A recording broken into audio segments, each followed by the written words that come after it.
নমস্কার বন্ধুরা, আজকে তোমাদের সামনে আমি একটা রেসিপি নিয়ে এসেছি। তো সেটা হলো মিষ্টি রেসিপি। তো আমি পনির দিয়ে আজকে রসগোল্লা বানাবো। তো কি কি লাগবে, আমার কি কি নিয়েছি।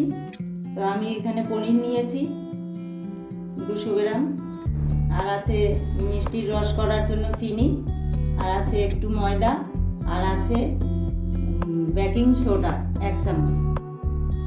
তো আমি শুরু করছি। তো পনিরটা আমি গ্রেট করে নেব।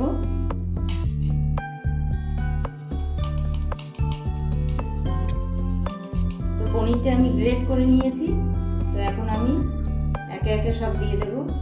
তো বেকিং সোডাটা দিয়ে দেব,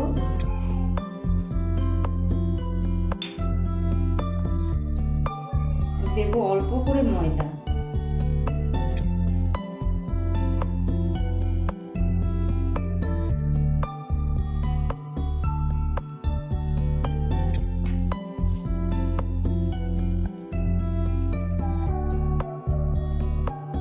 তো মিশ্রণটা আমি মিষ্টির আকারে গোল গোল করে নিয়েছি। তো আমি এখন মিষ্টির রসটা বসাবো।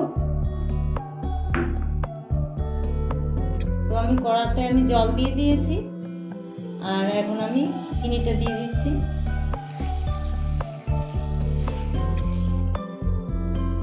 তো মিষ্টির রসটা ফুটে গেছে, তো আমি এখন এগুলো দিয়ে দেবো।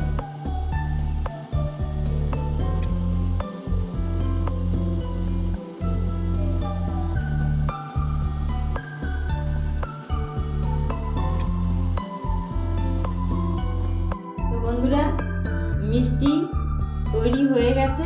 তো আমি এখন পরিবেশন করব।